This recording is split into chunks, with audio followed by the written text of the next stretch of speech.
Hey, besties and astro nerds. Welcome back to the Astrotherapy podcast. My name is Winter Taylor, the Astro Himbo, and today in Divining on the Human Mind, one transit at a time, I want to briefly discuss some things that I think are coming up with the upcoming squares to Saturn and the upcoming Mars-Jupiter conjunction, which is like one of the biggest transits of the year. I won't pull up any charts today because I want to try to keep this one a little bit more personal, but this all kind of started this idea that I'm about to introduce. It all kind of started with planets entering sidereal Cancer, particularly Venus in Cancer. And the thing about Cancer is it makes us aware of our needs and aware of our bodies and our emotions, of course. Everybody knows Cancer as the sign of emotions. There's something happening, right? Like I feel it myself. There's something happening about our dissatisfaction, like our growing dissatisfaction and displeasure with the way that the world is right now. And I think the way that we are right now. It's like we have so many things that we need that we are just not getting. Whether that's because shit is too expensive, there's an ongoing genocide, we have two shitty options as presidents, and we're still in a pandemic, and everybody can't be in agreement that we're still in a pandemic. So there's just a lot of crying like babies, like children, that nobody will help us. And how do we help ourselves when we're just like at the end of our rope? I know for me, this manifests a lot as like depression. I've been feeling incredibly depressed and unmotivated lately, just because it just feels like, what's the point? And it really feels like a lot of this kind of inner child wounding of, does anybody even care? Does anybody see me? Can anybody hear me? Does anyone care that I'm hurting? And I think a lot of this is Mercury retrograde related. It's also calling on the Venus in Leo and Cancer retrograde that we had last summer in 2023. And our relationships play a role in a lot of this and how we show up in our relationships. That's where I want to start talking about Taurus. So, sidereal Taurus is a lot of the roles and expectations that we have of other people in our relationships. We do kind of expect to get something out of how we show up in our relationships with other people. There's also a lot that it says about us as individuals. Like there's a lot of identity things that come into play and how we understand ourselves based on how we show up in relationships. And a good example of this is people who work in the service profession or service industries, waiters and bartenders and the hospitality industry, also other people who are readers and diviners and spiritualists. Like we all perform service oriented roles and we spend a lot of our time being of service to other people, giving to other people, and playing this role of helper and caretaker and so on and so forth. But this is a really demanding role. Like it requires a lot of empathy and compassion. It requires a lot of energy. It requires a lot of emotional labor sometimes. And I think it can become your identity a little bit, or maybe it is requiring some aspect of you and your identity that is a role that you've played in your family system, like in your upbringing, or just some kind of way that you've been in this caretaking position or this service oriented position your whole life. So it's familiar to you, but there are limits to that. And I think that's where Saturn and Aquarius comes in. There are limits to your energy. There are limits to your ability to help other people. And there are limits to your energy. Did I already say that? I'll say it again. There are limits to your energy. There are limits to your body. Again, coming back to sidereal Cancer, there's limits to what you can give without receiving, without having a full cup. So, with these squares and these conjunctions coming up, the understanding that you have of yourself in the roles that you play in your relationships and in the ways that you are expected to show up in your relationships, for whatever reason, is in direct conflict with the person that you actually authentically are and the person that you are meant to become in this life. So, what does that look like for you? I'm not entirely sure what it looks like for me. If I had to guess, right, just kind of a live brainstorm with myself. I am an astrologer, or astrology is something that I really enjoy studying.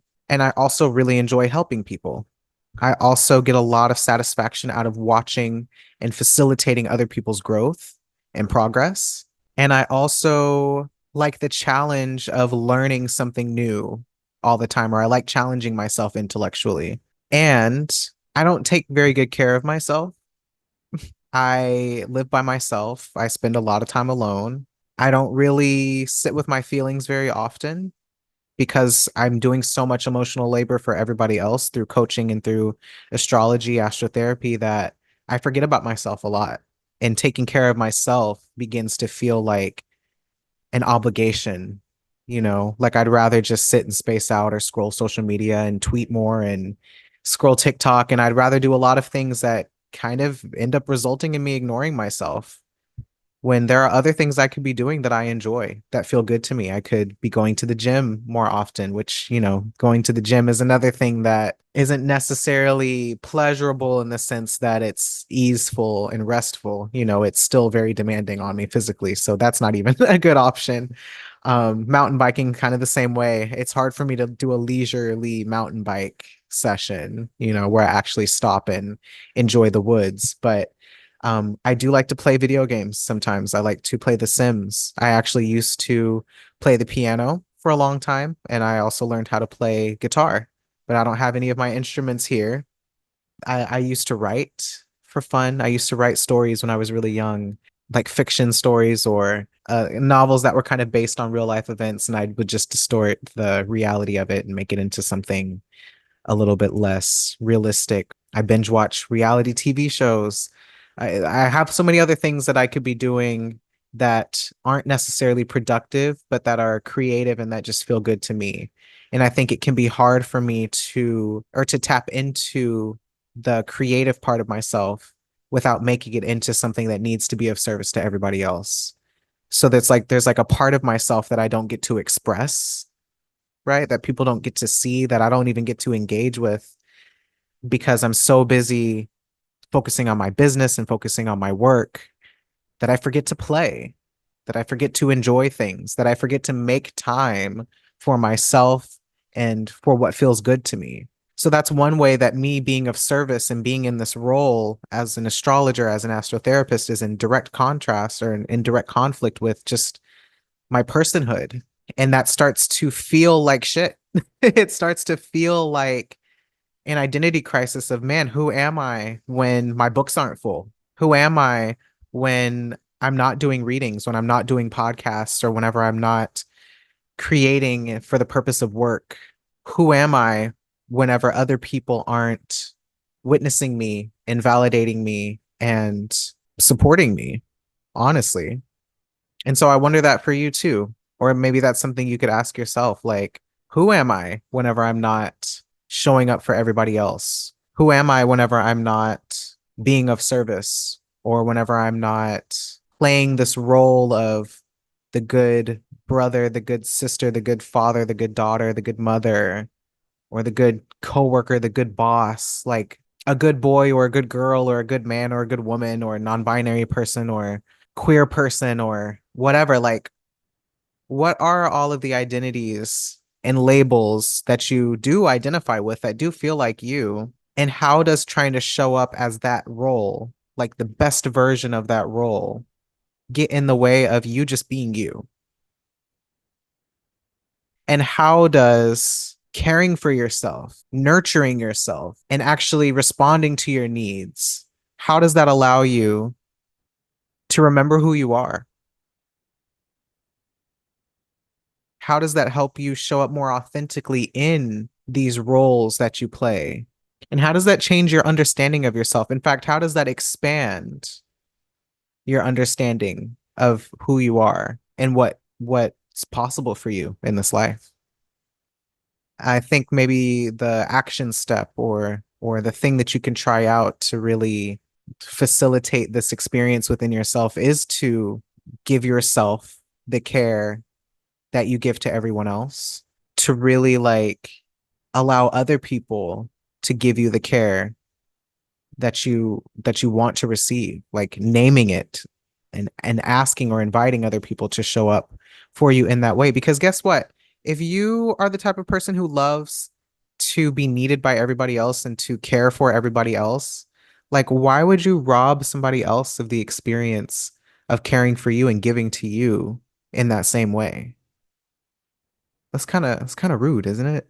It's kind of fucked up that you get to feel good about what you do for everybody else, but the people who love and care about you don't get to feel good about showing up and giving to you. Hmm. If it seems like those things aren't related, the version of yourself that you're kind of reckoning with right now and the care that you give yourself and that you allow yourself to receive, they're related. I'm not going to tell you how right now because I'm not totally sure as I'm delivering this message, but I'm certain as we get closer to the week of August 14th, that's the plot. That's the plot that's thickening over the next month or so. So that's all I have to say. Do with that information what you will. I would love to know in the comments what this means to you. I would love to know in the comments some of the roles that you play in your relationships. I would love to know some of the names that you give yourself and how you might sometimes feel limited by that name. And I also want to know maybe how you can expand on your sense of self and your identity through joy and pleasure and creativity. So yeah, don't forget to like and share this video. Subscribe if you haven't already. I'm not on a consistent posting schedule, but maybe I will be one day. Maybe I won't. Maybe my expectation of myself as a YouTuber is not to have my posting schedule be something that is capitalistic and this urgent, constant push for more and more content. Maybe I just give a word when I have a word and I don't when I don't. But either way, just another example. Thanks for watching, and I will see you next time.